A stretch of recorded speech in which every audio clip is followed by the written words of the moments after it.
Good morning. Good morning. He's back. All right.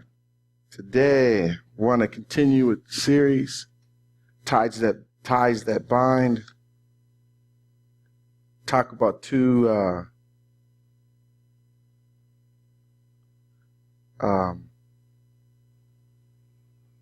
women that show up quite a bit of the time and look at Jesus' relationship with them. Let me start by reading the passage. We're going to be speaking from Luke chapter 10. Actually, I think I have it for you. Luke chapter 10, verses 38 through 42. And so I entitled this piece, Martha and Mary, Two Women Beloved by Christ. And we're going to look at what that means to be beloved and look at the different ways in which God loves us. And Martha and Mary present two different versions of who God loves, the same, and not better or worse. And I think what happens in this story often, when I was reading the commentaries and trying to get ready, people want to make one better than the other. I'm not real confident that's how that should roll. So let's listen to it. As Jesus and the disciples continued on their way to Jerusalem, they came to a village where a woman named Martha welcomed them into her home. Her sister Mary sat at Jesus' feet listening to what he taught. But Martha was worried over the big dinner she was preparing. She came to Jesus and said, "Lord, doesn't it seem unfair to you that my sister just sits while I do all the work? Tell her to come help me." But the Lord said to her, "My dear Martha, you are upset over all these details. There is really only one thing worth being concerned about. Mary has discovered it, and I won't take her away."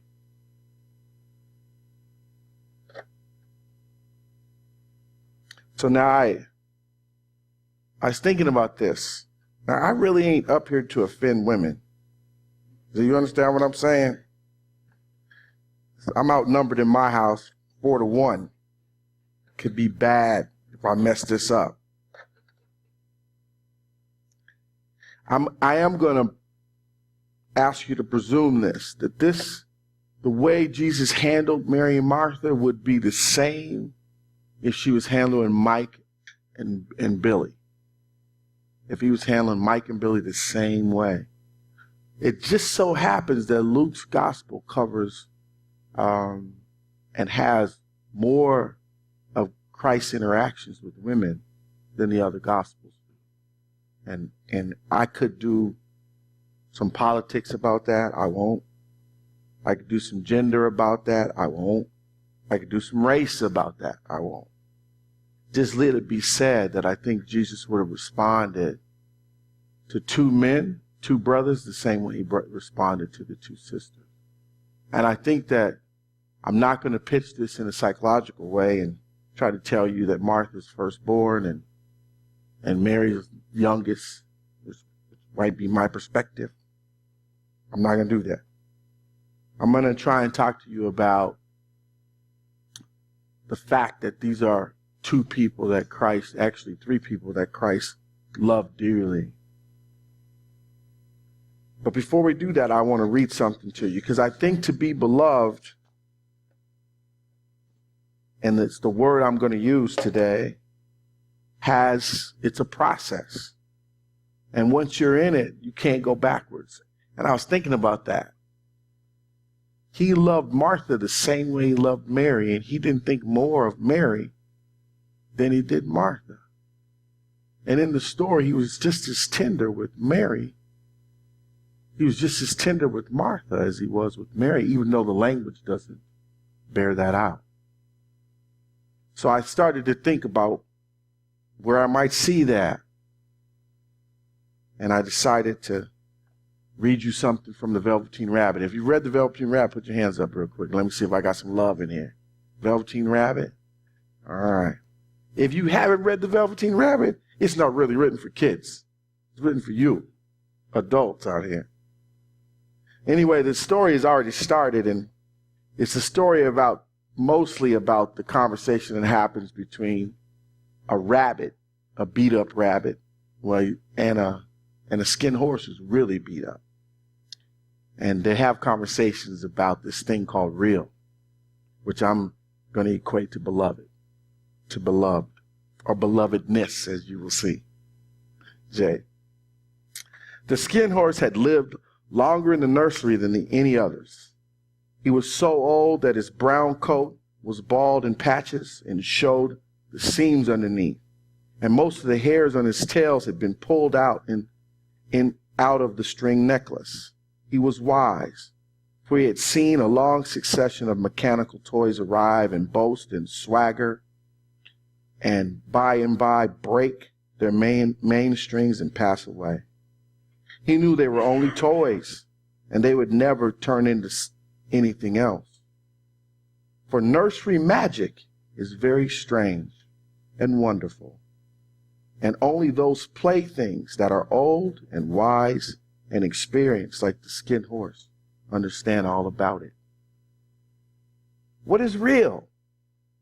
Asked the rabbit one day when they were laying side by side near the nursery fender before Nana came to tidy the room.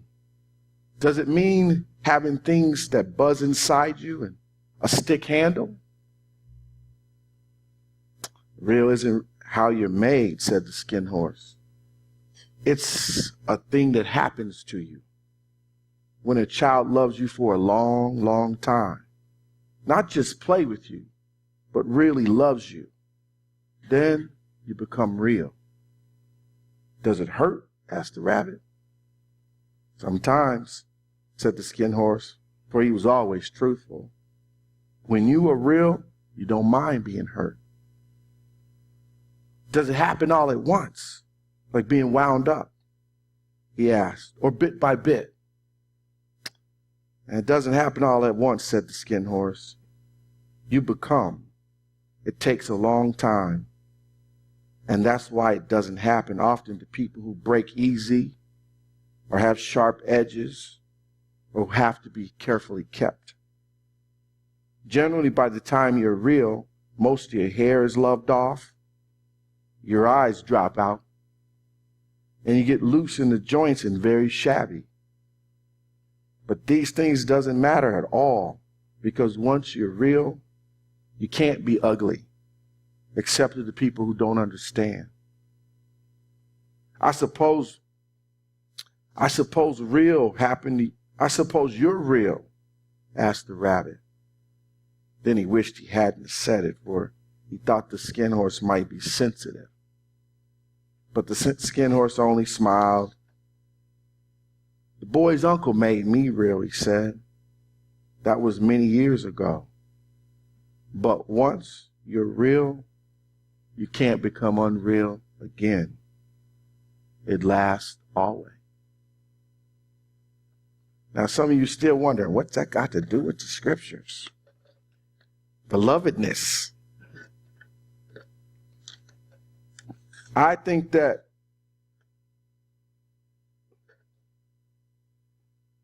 like what happened with the skin horse, belovedness, that quality that happens over time. I think these two ladies, as I look at the passage, Martha and Mary, were deeply loved and deeply connected to Jesus and therefore to the Father. And what I'm asking you to think about when we look at these two women is that both depict devotion and the tension through which devotion grows. And lastly, because belovedness happens over time. You have to have something that sustains you. And both of these women believe that Jesus is the Christ. See, I was trying to look at the story and try to figure out, do you want to be like Martha? Or do you want to be like Mary? Let me tell you why I asked that question. When I first look at the story, Mary, I thought was the picture of right. You agree with me, Janice? She said, I shouldn't even shook my head. I thought Mary was the picture of right. Jesus even says. But I'm not so convinced that's true. I think they're both pictures of right.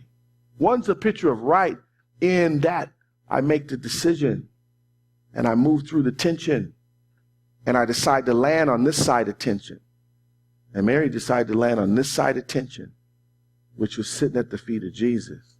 I'm not so convinced Martha is a knucklehead. I thought Martha was a knucklehead. I thought Martha was like Peter or something like that. I'm not so sure. I think Martha challenges us to be honest.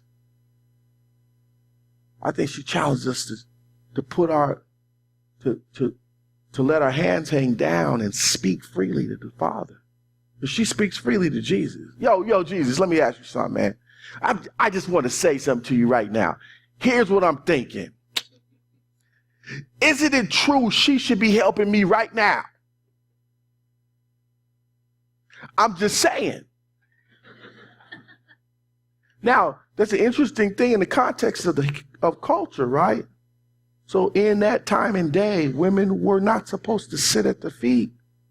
It wasn't looked kindly on for a woman to sort of sit with the men to hear the teacher. There was stuff to do. But I think that Martha kind of wanted to do what Mary was doing. And she kind of wanted to take care of the house and get things ready and fix the meal. And another part of her wanted to sit. And another part of her needs to do duty. And another part of her said Jesus. And another part of her said duty. And she was caught. And unlike me, who would have just swallowed it and smiled. Yes, Jesus, I'm going to clean the house. You see Mary over there. I'm going to clean the house. That's what I would have done. And I swallowed it. I wouldn't have said, hey, Jesus, like, let's complain. I'm going to complain right now, dude, because I really don't like the situation here.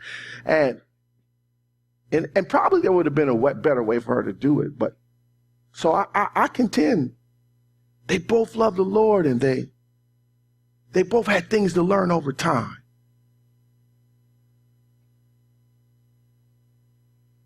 I'm also going to say that belovedness, as you see in your worship folder, is both simple and complex.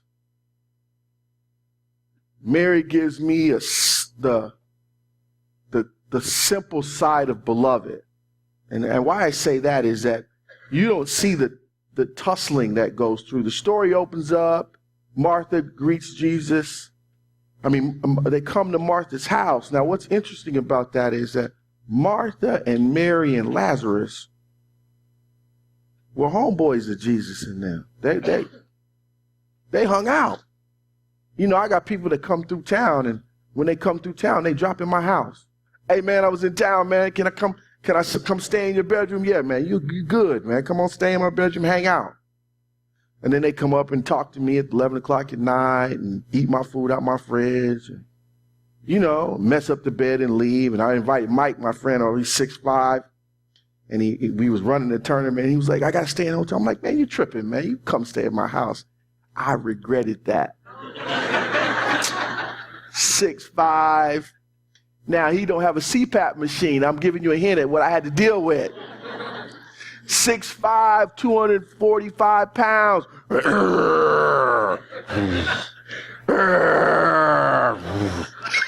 wife was like, Jay, you should have paid for the hotel, dude. He said, I'm sorry, man. I think I got an apnea problem. Like, no, dude. You need to go see a doc right now. Okay? Simple and complex, but it's interesting because Mary, Martha, and Lazarus was that family where Jesus came to visit. See, Bethany and Jerusalem, they don't name the town, but Bethany and Jerusalem were close. And Jesus made lots of trips. And we see at least 3 occasions where they show up again. And we see another occasion in John 11 where Jesus is doing something 4 days away. And here's Lazarus dies, and he's like, dude, I got to go. Now he shows up late, and Lazarus dies. He gets word 4 days out, Lazarus is sick, he might die. And Jesus doesn't get there on time. And Martha, she grumbles the same way, but they both grumble. Now, this time, Mary and Martha grumble. Lord, if you'd have been here, we know you're the Christ. We know who you are. We know we wouldn't be having this conversation right now if you'd have showed up. So Mary gives us a look, and you can presume, she was deeply devoted, and she was the holy one of the 2 sisters. No, she wasn't. You didn't see. The story doesn't start with her struggle. The story starts with her. She settles her thing. I think I'm going to sit here. Simple. I think I'm going to sit here. So we get to see the simple side. Simple is when it's done. Martha, on the other hand, gives us a complex look of what devotion goes through to get to simple. So Martha shows us ambivalence. She shows us, I want to do this, but sometimes I want to do that. I know I should do this, but I really would like to do that. Now, I'm not going to even look now because I'm going to ask you a question. Some of you, none of you in here had that tension, right? I ain't even looking. None of y'all, just say amen if you got that tension. If you had it this morning, I can't hear you. Because if you didn't say amen, you lying to me right now. You lying in church. That ain't good. Okay? Complexity is, and we don't want tension. We don't want it. So we try to get rid of it. And we want to assume Mary, she got rid of her tension. No, she didn't. Because now she's sitting with men and all the women looking at her funny. And they wonder what she's doing there. She didn't get rid of her tension. She didn't get rid of her tension. We just see her on the simple side of that. The complex side is Martha, she says, Lord, really? Now, I will say this. It comes out of her a little crooked. If she'd have came to see me for counseling, she would approach Jesus appropriately. She said, dear Lord, I'm feeling tension. And I am envious of Mary who is sitting at your feet. And I want you to know that there's a part of me that wants to do what's dutiful and take care of things. And there's another part of me that wants to sit at your feet. Can you help me out of my dilemma, dear Jesus?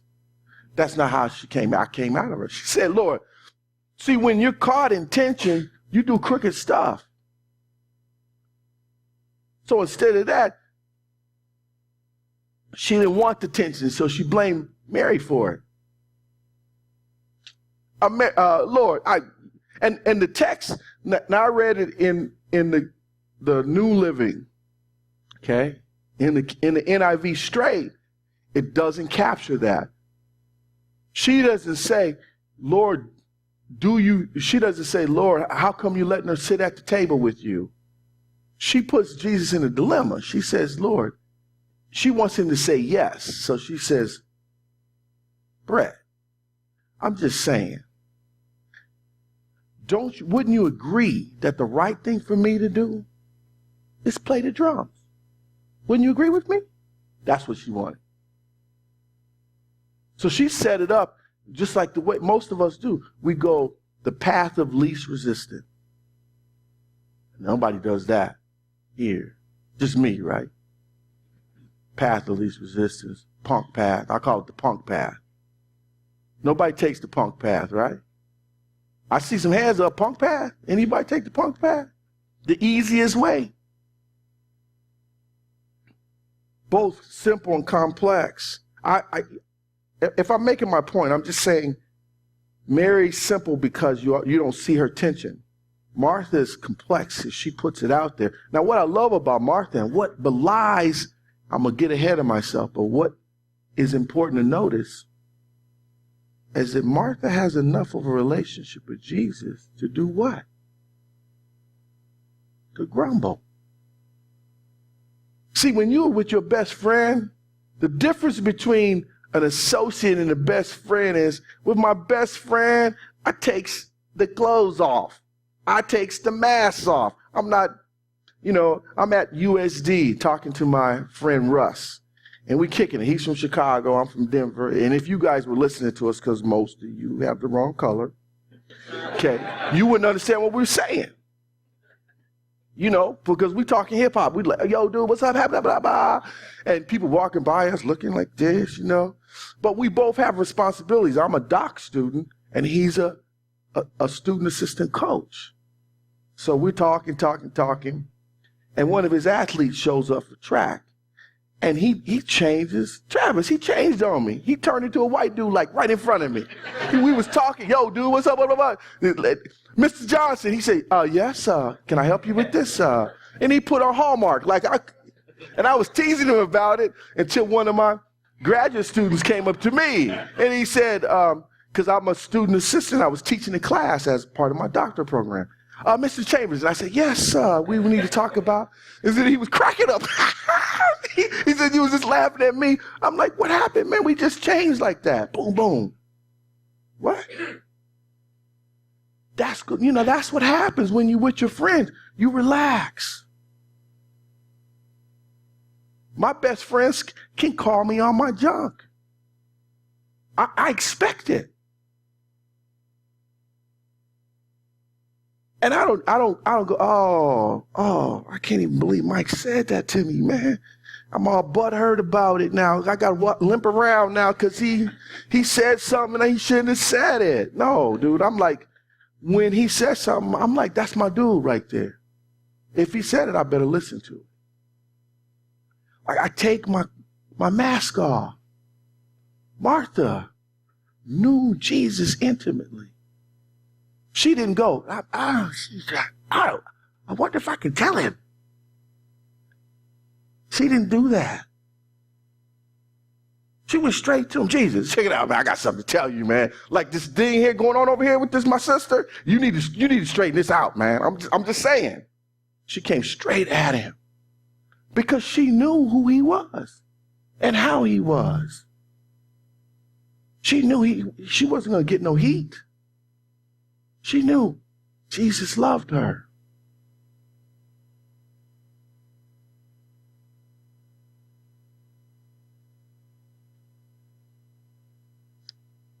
I also want to say this. Belovedness implies both a blessing and a curse. Both a blessing and a curse. I started to talk about that a little bit. Mary, according to even Jesus, in the time of that situation, made a better decision than Martha. Now, I'm not really sure that's how I read it. What I hear Jesus saying is, Martha, I hear you grumbling, but I'm not going to ask Mary to move. She made her decision. I'm going to stand with that one. And he said, you made your decision, and I'm right here with you. Mary made her decision. And for the time being, while she's sitting with Jesus, I was trying to think about that. And there ain't very many things I'm going to skip stuff for to go see. But I remember when Firehouse was here, DJ Madge, I don't know if anybody know who I'm talking about? No, nobody knows who I'm talking about. DJ Madge and John Rubin and Pigeon John was showing up at the same place. And I had something I had to do. And I'm like, I think I'm going here. I think I'm showing up. And I made that decision. I can't be in two places at one time. So I had to tell somebody no and to have a yes. The blessing and the curse of it. Mary, I think, risked ridicule and judgment and back-talking. And I think that would have been the same if it had been Bob. If Bob's job was to run the kitchen, he was sitting out with Jesus, people would be talking about it. So she made a decision like I did. She went to the concert. I'm going to sit at Jesus' feet. But she said no to something else. And later, the curse of that, in the moment, the curse of that hit her in the face. Because her sister's grumbling about her.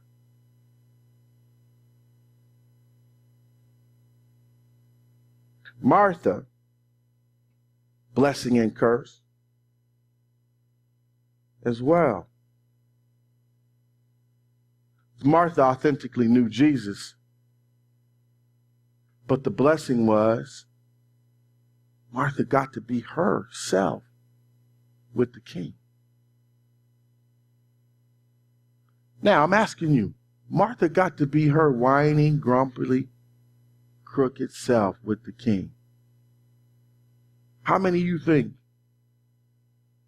you can't do that with? How many of you walk around and try to hide the mixed upness in your spirit and in your soul from the Father? I ain't even look because I know that ain't something I need to know. It is something I want to ask you about. I don't need to know that. I don't want you raising your hand. All of us got things we don't want shown in the light of day. But the light of love wants to see and does see and isn't judging you. See, here's the blessing for Martha. You guys hear us talk about this word Helios.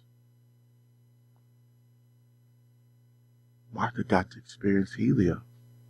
She got to experience what it feels like to be crooked and mixed up in front of a God who doesn't waver and isn't insecure and won't reactively respond. See, I thought when it said, Mary, or Martha, Martha. See, I read that that way. Martha, God, can't you get this? You're supposed to be sitting with me. Don't you understand what time it is? That's not the tone. In the Greek, that's not the tone. See, when Luke was writing, if you wanted to show tenderness and sensitivity, you would say, Wanda, Wanda, twice. I would say your name twice when I wrote it. And the reader would go, oh, that dude, that's love right there. That's tenderness right there. See, I think it goes more like this. I got a young girl that plays on my 8th grade team. She's a 7th grader playing on my 8th grade team. She's athletic and aggressive. In this particular game we're playing, Key's bringing the ball down, and this girl stole the ball from Key.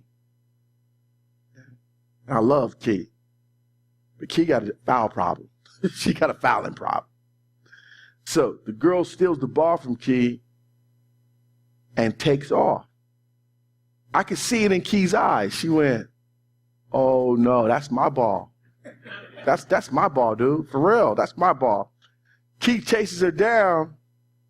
Left side of the court, the girl's getting ready to turn for a layup, and Lau wasn't there, but I know Lau would have blew his whistle out of his mouth if he saw this.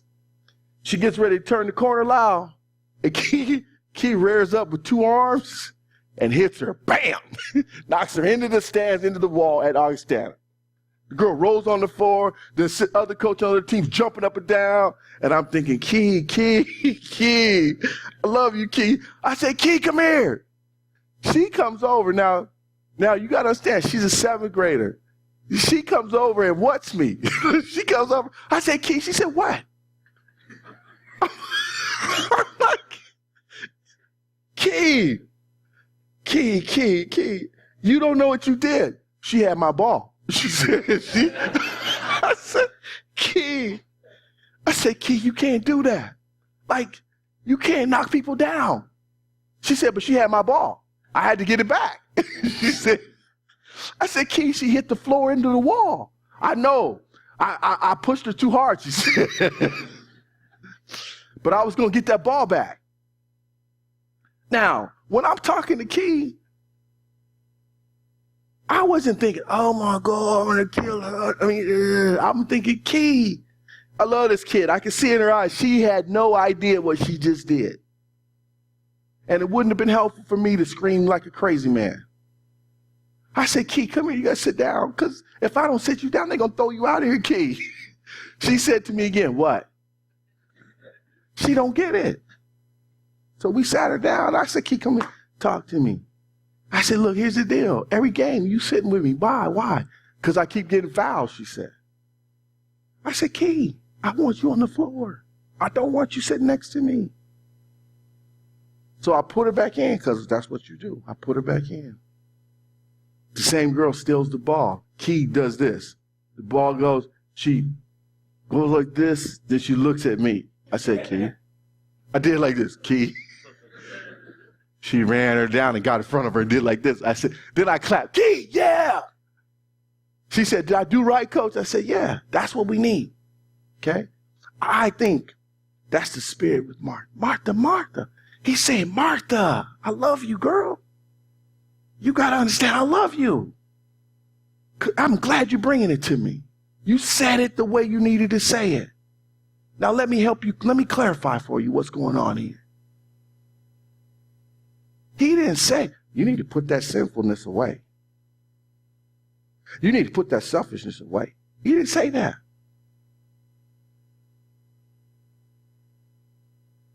What are you putting away? What aren't you taking to God? What are you afraid to show him? Stop it. Helios. Not reactive. It actually says kind, compassionate response. The word they translate says he will forgive. That's a bad idea because it's not that. It's Helios. It's non-reactive, secure, kind, empathetic, compassionate response. It's a God who understands the need behind the behavior. He knew what Mary needed. He knew what her tension was. He spoke to the tension. Will you allow God to speak to your tension? Or will you hide it? Don't be me. I'm good at this. Like we call this, in my practice, we call this the codependent smile. And if you do that like 5 minutes, your face will start to hurt. And I did that for years. Smile, I'll smile all the way through it. It's good. It's good. You cover up. Not talk to people. Keep people at a distance. That's not what Martha did. Her blessing was she experienced Helios. Her curse was she was in the midst of her own tension. She didn't know what to do. Do I clean? Do I sit? Do I clean? Do I sit? I don't know. And in her tension, she moved to accusation and judgment, because that's what we do. When I'm tense and I'm not going to take responsibility for my stuff, then I'm going to accuse you and categorize you and judge you. And really the problem is here. I'm just saying.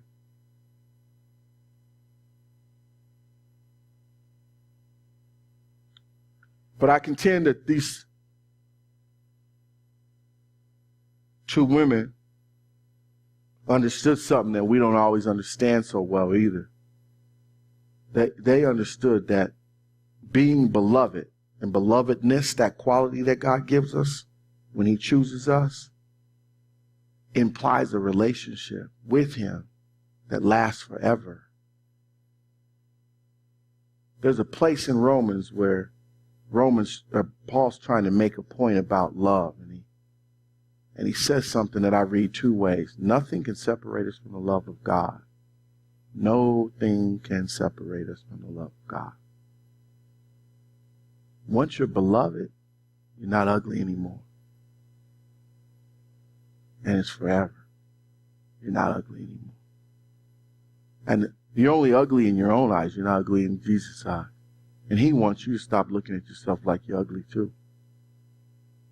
You're not ugly anymore. And what I mean is, even your ugly's not ugly anymore. Because God isn't shocked by it. He's not surprised by it. He's not mad at you. He wants you to come. That's why he says, come all ye who are weary. He didn't say, come all the people who are together, got their act in order. That's not what it says. Is that what it says, Tammy? That's not what it says. It says, come ye who are weary. Anybody weary? Weary. Weary a little bit?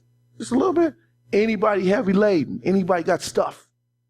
Dragging stuff around like, dang, man, man. Mike, I don't even want to talk to you. Don't say hi to me today, man. I got stuff, dude. Got stuff. And sometimes it's big and sometimes it's little. Sometimes it's school. Sometimes it's my friends. Sometimes it's character. Sometimes it's addiction. Sometimes it's codependency. Sometimes it's impatience. Sometimes it's bitterness. Sometimes it's grief. Sometimes it's disease. Anybody got stuff? He says, come. He's Helios to that. I remember we were preaching at O'Gorman, and I said there, if you were high last night, show up to church today. And guy came up to me and he said afterwards, he said, hey man, I just want to talk to you. I'm like, cool. Just talking to him. I'm like, Gad, you came up. Now, you got to know me. I'm introverted, so after I get done here, I really want to talk to you.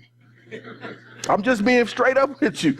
I'm tired. Like, I put it all out there, and I'm not that good at little small talk. Like, you like, can I leave now? That's me. I'm just being straight with you. Like, some of you, hey, JC, and you wonder why. I'm like, because I have no idea how to do it. Like, I don't know how to talk about the weather. It don't work. I used to think it was stupid. I don't think it's stupid. I think I'm stupid now. And I'm okay with it.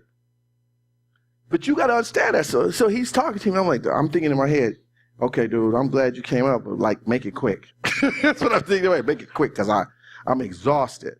And so he says, hey, man, I just want to ask you a question. Who was you talking to? How did you know I was high last night? I said, man, I wasn't thinking about you last night, man. I was thinking about writing this sermon at 3 o'clock in the morning. I wasn't thinking about you. I said, but I was thinking about you because I know that's an excuse that we use. I can't come to church. Oh, you see how mad I got at my wife this morning?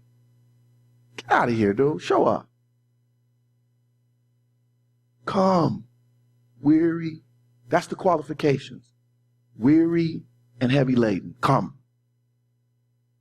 Be in fellowship with other believers who are just like you. And some of you who walk around pretending you ain't that way, stop it. You show up to church, you were just screaming at your kid, keep screaming. Because when you, hey, how you doing, JC? I'm thinking, no, come on, dude, stop. You know, I remember the first time I experienced that. I'm in seminary. Me and my wife are yicking at each other. My friend Robin came over with his wife. They want to borrow some sugar. Hey, Jay, can we borrow some sugar? And I remember they cared enough about us. They walked in the door and we was yelling and we went to quiet up. He said, no, man, keep fighting, man. I just want some sugar. We got some sugar. And we kept fighting. And then he stood by the end. He said, when you're done, man, I got something I want to say to you both of you guys. We're newlyweds. And we were arguing about some money or something. And then when we got done, he said, I just want to say something, man. You guys are about to kill yourself over like $500 or something like that, I heard. He said, when you mortgage 3 houses, then come talk to me. And we was like, what? So we stopped arguing. We said, tell us about that. He said, you think you bad with money? I lost 3 houses, dude. And you get through it. I'm like, But what I dawned on me, he was a friend, right? Because we was yicking. And if Travis would have showed up, we'd have cleaned it up. Hey, how you doing, Travis? Good to see you, man. Hey, and then we're looking at her funny, like, don't you say nothing. And we, but if Travis is my friend, I'm not cleaning it up. He comes over, he's like, yeah, y'all in it, huh? Yeah. We was at your house yesterday, you was in it, so shut up, man. Right? We doing that, right? So it's a relationship that lasts forever. Come and let Jesus do what he does. And understand that this is a God. We serve a God and we love a God, and we're beloved by a God who understands the language of grumble. Did you hear what I said? Understands the language of grumble. And some of you grumble out loud, I can't even believe you. I don't know if I believe in God right now, blah, blah, blah. And some of you like, I would never be like that because I grumble like this to myself. And I wouldn't want anybody to hear me grumble. Like, I don't understand how he can talk like that. God should knock him out. And you grumbling right now. What you talking about? You grumbling about him. You need to stop. You grumbling about him and you all righteous about it. I don't even know how he's like that. Stop it. You looking just as ugly. There's no ugly. He loves you. And understand this. The God that calls us beloved is secure. Now, the truth is none of us know anything about security. I mean, we write about it. You can read about what secure people do, but none of you know anything about security. I don't know anything about security. And I got a degree in supposedly understanding attachment and security. I don't know nothing about security. I know the Father does, though. And I know he's Helios. And I know he secures my position. And I know he says, no thing can separate. Once he's got you here, try to get him out of here. Try to get yourself out of his hand. How do you do that? He got you here. How are you going to get out? I don't belong in it. I'm not good enough to be here. Get out there. How's that ring going to get out? Can it spring legs or something? What's it going to do? He got me. Nothing can separate you from the love of God. Not your thoughts, not your behavior. You can renounce some things. You can say, I don't want it, but God's not going to retract it. Now, love may hurt, right? Being real. God's going to be real with you. He's going to say stuff to you that needs to change, and he wants this. But you're connected forever. Once you say, yeah, Jesus, I'm in. I didn't know what I was doing in 1980. And praying up in my bedroom, dear Jesus, come into my life. I have no idea what this means.